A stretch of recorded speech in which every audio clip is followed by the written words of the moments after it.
সুন্দৰ এটা মনোমোহা দৃশ্য দৰ্শক আপোনালোকক মই দেখাৰ কাৰণে চেষ্টা কৰি আছো। গুড ইভিনিং বন্ধু বান্ধৱীসকল, পুনৰ এটি নতুন ভিডিঅ'লৈ আপোনালোকক স্বাগতম জনাইছোঁ আৰু স্বাগতম জনাইছোঁ পখুৰাৰ দৌল উৎসৱলৈ। পখুৰাৰ দৌল উৎসৱ চলি আছে দোস্ত। বলক আমি পখুৰাৰ দৌল উৎসৱ আপোনালোকক দেখুৱাৰ কাৰণে চেষ্টা কৰিম আজি।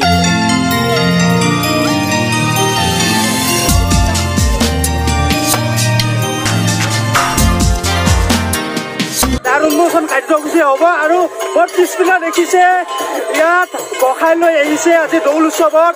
আৰু আপোনালোক কৈছোঁ 5 দিনৰ এইবাৰ কাৰ্যসূচী আৰু নাম প্ৰসংগ হৈ আছে ইয়াত। মোৰ লগত আপোনালোকে দেখিছে ভক্ত ইয়াত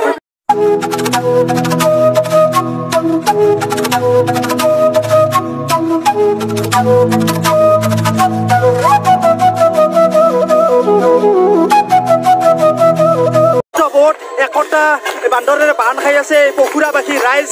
আৰু অনুষ্ঠানবিলাকৰ পৰা কি হয় দোস্ত, অনুষ্ঠানবিলাকৰ পৰা এইটোৱে হয় যিটো সময়, যিটো মিলা প্ৰীতি, যিটো একতা, সেই একতাটো বৃদ্ধি হয় দোস্ত। আৰু আজিৰ পৰা আৰম্ভ হ'ব ফাকুৱা কাৰ্যসূচী আছে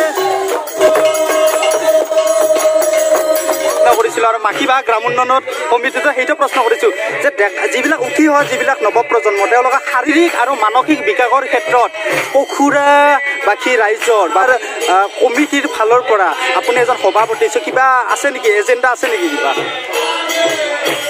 এজেণ্ডা তেনেকৈ একো নাই, কিন্তু তেখেতসকলক আমি সদায় তেখেতসকলক আমি কওঁ যে আপোনালোকে আহক, আপোনালোকে সমাজৰ লাগক আৰু সমাজত লাগিলেহে ডেকা প্ৰজন্ম সমাজখনৰ উন্নতি হকে আগবাঢ়ি গ'লেহে সমাজ এখন উন্নতি হ'ব।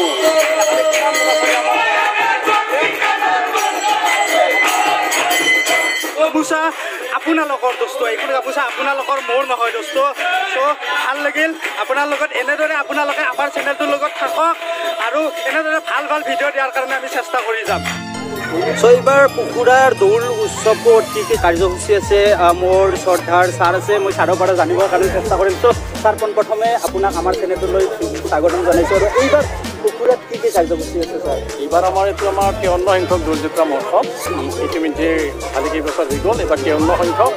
আৰু ইয়াত বিভিন্ন ধৰণৰ আমি কাৰ্যসূচী ৰখা হৈছে। মোটামুটিভাৱে আমাৰ 5 দিনীয়া কাৰ্যসূচী। এতিয়া আমাৰ গোসাঁই অনা হ'ল, মেজি প্ৰজ্বলন হ'ল, ইয়াৰ পিছতে আমাৰ এখন উদ্বোধনী সভা আছে, তাত বঁটা বিতৰণ কৰা হ'ব প্ৰতিযোগিতাবিলাকৰ। আৰু লগতে আমাৰ নিশালৈ আমাৰ অৰুজ্যোতি নাট্য সমাজৰ দ্বাৰা নাটক আছে। অহাকালি আমাৰ ৰাতিপুৱা পানী তোলা কাৰ্যসূচী আছে। তাৰোপৰি আমাৰ যুগল প্ৰসংগ হ'ব, ভাগৱত পাঠ হ'ব দুপৰীয়া। আবেলি ছোৱালী নাম পাঠক আছে, ছোৱালীৰ মানে নাগাৰা নাম। আৰু নিশালৈ সাংস্কৃতিক সন্ধিয়া আছে, তাত আমন্ত্ৰিত শিল্পী আহিব, তাত গায়িকা আছে দুগৰাকী। তাৰপিছতে পৰহিলৈ আমাৰ ৰাতিপুৱা মানে ফাকুৱা খেল আৰু অন্যান্য মানে কিছুমান কাৰ্যসূচী আমি ৰাখিছোঁ। আৰু আবেলিলৈ নিশালৈ আমাৰ অলপ একক নৃত্য আমাৰ স্থানীয় শিল্পীৰ দ্বাৰা প্ৰথমে পৰিৱেশন কৰা হ'ব। আৰু তাৰপিছত আমাৰ জালিঘাটা মানে ৰূপচান ডেন্স একাডেমীৰ দ্বাৰা মানে এটি নৃত্যানুষ্ঠান মানে অনুষ্ঠিত কৰা হ'ব। হয় ছাৰ, মই আপোনাক এটা কথা সুধিব বিচাৰিম যে আমাৰ যুৱ প্ৰজন্মৰ মাজত এটা এক্সাইটেড হৈ থাকে কি এইবাৰ সংগীত শিল্পী কোন কোন আছে? কাৰণ বিহু আহি আছে, ৰঙালী বিহুত আকৌ দৌল উৎসৱ, প্ৰথমতে চাব বিচাৰিব। এই ক্ষেত্ৰত কি কৰিছে? মানে আমাৰ দুগৰাকী শিল্পী আছে, এগৰাকীৰ নাম আমাৰ বাবু নয়ন আৰু এগৰাকী আমাৰ পূবালী কাশ্যপ। আপুনি খুব ভাল গান গাইছে, আমি গান আপোনাক শুনি আছোঁ, স্কুলত শুনিছোঁ, বিভিন্ন ধৰণৰ অনুষ্ঠান প্ৰতিষ্ঠানো শুনি আছোঁ। এটা কলি শুনি আহি আছে মোৰ লগত সংগতি ৰাখি মই কৈছোঁ, বহাগ মাথো ইতি ঋতু নহয়, নহয় বহাগ ইতি মাহ, অসমীয়া জাতিৰ ই আয়ুস ৰেখা, গণ জীৱনৰ ইহা, গণ জীৱনৰ ইহা, গণ জীৱনৰ ইহা। ছাৰ আপোনাক ধন্যবাদ জনাইছোঁ।